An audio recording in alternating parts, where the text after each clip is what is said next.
Hai guys, kali ini aku akan nyeritain film dengan judul Punitna Langit tahun 2023. Mengisahkan tentang kakak beradik yang cantik nan ginuk-ginuk. Mereka harus berjuang hidup dengan susah payah berdua. Namun, hal yang membagongkan terjadi pada pepaya montong dan surabi lempit milik mereka. Bagaimana kisah lengkapnya? Sebelum lanjut, jangan lupa like dan subscribe jika kalian suka sama video ini.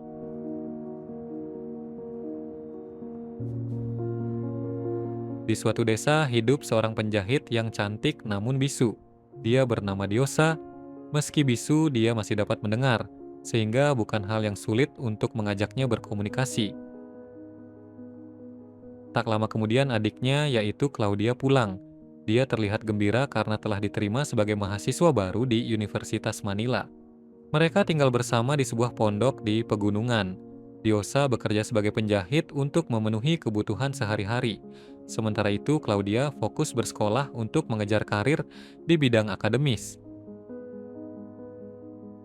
Saat berbelanja di warung pojokan desa, Claudia mendapatkan kabar bahwa pasar malam akan kembali diadakan di desa mereka.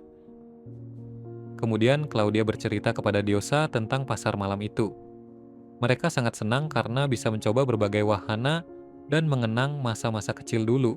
Di Filipina, wahana pasar malam kebanyakan rolet dan gaple untuk menarik pengunjung dewasa. Ditambah lagi, mereka punya acara pertunjukan wanita ginuk-ginuk tanpa benang, yang bikin ular kadut pengunjung pada berdiri. Saat mereka berhenti di wahana kincir angin, seorang penjaga bernama Diego menyuruh mereka untuk segera naik. Namun Diosa dan Claudia tidak punya uang, dan mereka datang ke sini hanya untuk melihat-lihat saja. Untungnya Diego berbaik hati dan mengizinkan mereka untuk masuk wahana secara gratis. Diosa dan Claudia tentu langsung mau, karena sudah lama sekali mereka tak naik wahana kincir angin.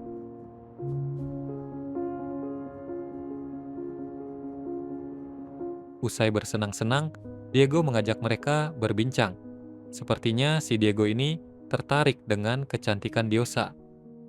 Mereka kemudian berpamitan untuk pulang. Namun di tengah perjalanan, Claudia melihat seorang pria sedang mandi. Kemudian mereka mencoba mengintip. Tak lama kemudian seorang wanita datang dan langsung prot-prot dengan pria tadi. Claudia terus memikirkan apa yang dilihatnya tadi, hingga ia penasaran dan akhirnya memainkan surabi lempitnya untuk pertama kali. Keesokan harinya Diego datang ke rumah Diosa untuk menjahit pakaian yang rusak. Di dalam Diego dan Diosa saling berpandangan, dan nampaknya benih-benih cinta perlahan tumbuh di antara keduanya. Diosa tidak bisa konsentrasi menjahit hingga jarumnya menusuk tangan. Diego dengan cepat mencium tangan yang tertusuk itu, dan membuat wajah Diosa memerah karena malu. Kemudian Diosa, Diego, dan Claudia pergi jalan-jalan melintasi jembatan besar. Mereka berbagi cerita tentang kehidupan yang sulit dan penuh tantangan. Claudia kemudian membentangkan karpet dan menyiapkan makanan. Dari perbincangan mereka diketahui bahwa Diosa dan Claudia adalah anak yatim piatu. Diego memiliki pekerjaan yang menarik karena dia bisa bepergian ke luar kota untuk menyelenggarakan pasar malam. Tapi dia merasa kesepian karena tidak punya pasangan. Namun kini dia punya alasan untuk menetap karena sudah ada Diosa di sampingnya. Malam hari pun telah tiba. Diego mengajak Diosa dan Claudia kembali ke pasar malam. Diego berencana menonton pertunjukan wanita ular. Namun Claudia menolak karena takut dengan reptil. Alhasil hanya Diego dan Diosa yang masuk, sementara Claudia menunggu mereka di depan. Tak lama kemudian, seorang pria bernama Rafael datang menghampiri Claudia. Ya, si Rafael ini merupakan manajer di pasar malam. Dia lalu mengajak Claudia untuk mencoba semua wahana yang dia mau. Claudia sempat curhat kepada Rafael bahwa dia membutuhkan uang yang banyak untuk pergi ke Manila. Rafael menawarkan pekerjaan di pasar malam. Namun Claudia menolak karena masih menunggu hasil seleksi beasiswa dari wali kota. Tak lama kemudian Diego dan Diosa pun tiba. Rafael yang merupakan bos Diego menyuruhnya untuk mengantarkan Claudia dan Diosa pulang. Besokan harinya, Claudia pergi ke kantor wali kota untuk mengambil surat beasiswa. Sedangkan Diego datang ke rumah Diosa untuk kembali menjahit pakaian. Namun, mereka malah saling pandang hingga dilanjutkan dengan kegiatan prot-prot yang sangat mantap. Sore harinya Claudia dan Diosa kembali pergi ke pasar malam. Di sini Claudia bilang kalau dia gagal mendapatkan beasiswa karena telat mengirim persyaratan. Oleh karena itu, ia harus membayar uang kuliahnya sendiri dan membutuhkan biaya yang cukup besar. Tak lama kemudian, Rafael datang dan memberikan tas kepada Claudia. Dia juga menawarinya pekerjaan di pasar malam agar Claudia bisa menabung untuk biaya kuliahnya. Tak lama kemudian, Ara yang merupakan penari ular datang bersama putri duyung bernama Salpe. Mereka memperingatkan Claudia dan Diosa untuk menjauh dari Rafael. Namun hal itu malah memicu keributan sampai hampir terjadi baku hantam. Untung saja Diego datang dan langsung melerai mereka. Malam berikutnya, Claudia bertemu dengan Rafael dan mendapat tawaran pekerjaan di pasar malam. Kemudian mereka memasuki kamar khusus tempat Rafael beristirahat. Rafael lalu memberikan ponsel kepada Claudia.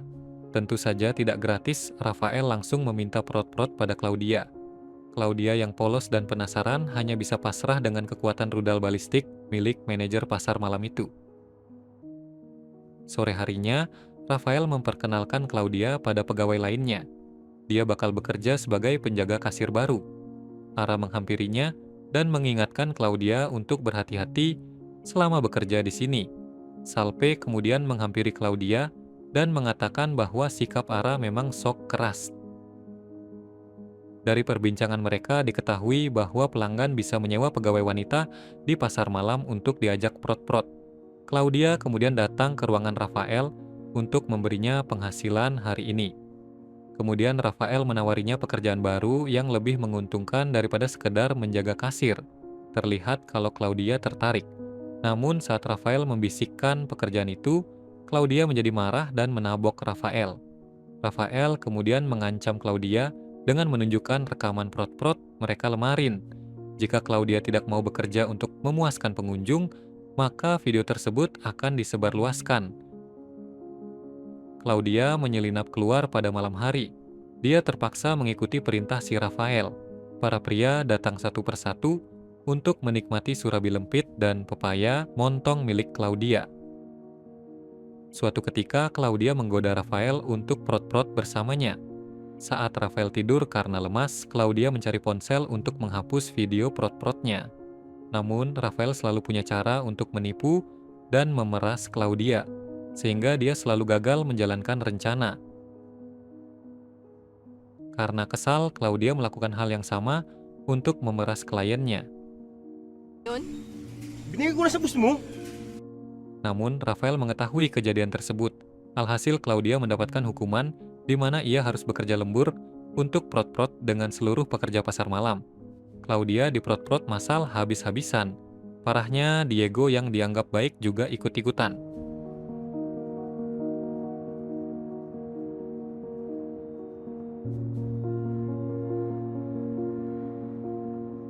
Di rumah Claudia mencoba memperingatkan Diosa bahwa Diego bukanlah orang baik. Dia hanya menggunakan Diosa untuk bahan prot-prot. Namun, Diosa sepertinya sangat mencintai Diego, jadi dia mengabaikan semua perkataan Claudia. Malamnya, ketika Claudia mengira Diosa sedang tidur, Claudia menyelinap keluar lagi untuk pergi ke pasar malam.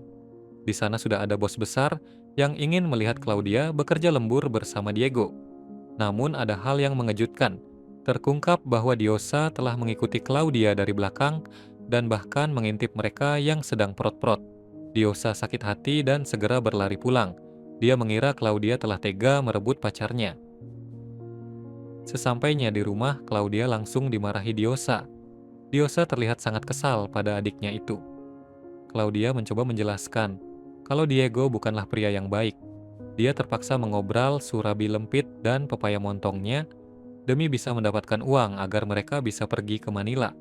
Namun Diosa tidak mau mempercayainya dan malah mengusir Claudia. Nagkakamali ka.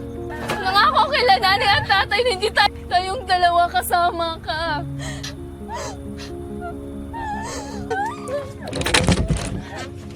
Malam pun berganti. Tiba-tiba Diosa datang ke pasar malam. Diego sempat menghentikannya Namun Diosa malah menamparnya. Diosa kemudian pergi menemui Rafael. Ternyata Diosa mengajukan diri untuk bekerja di pasar malam. Dia memilih pekerjaan yang paling banyak menghasilkan uang, yaitu tukang prot-prot. Rafael jelas senang karena sudah lama dia mengincar ladang basah Diosa.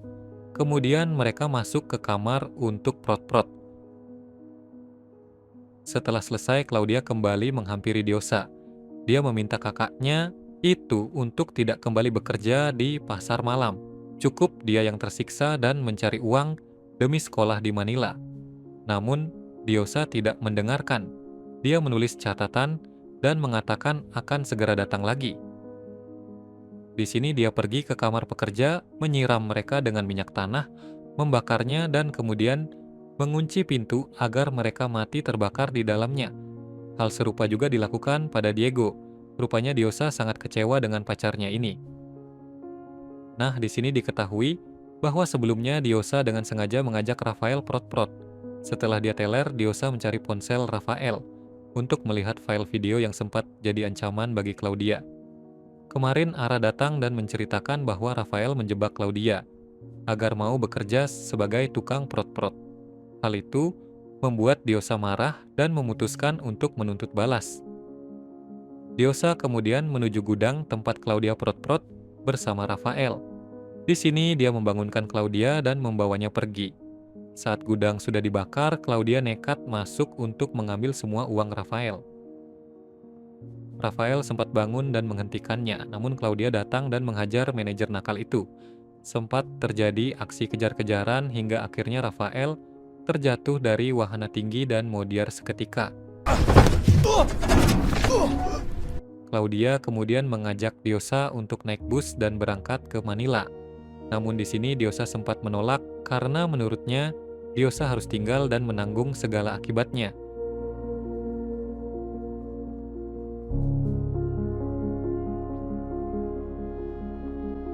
Itulah cerita film Punit na Langit. Jika kalian suka sama videonya, jangan lupa like, comment, share, dan subscribe ya guys.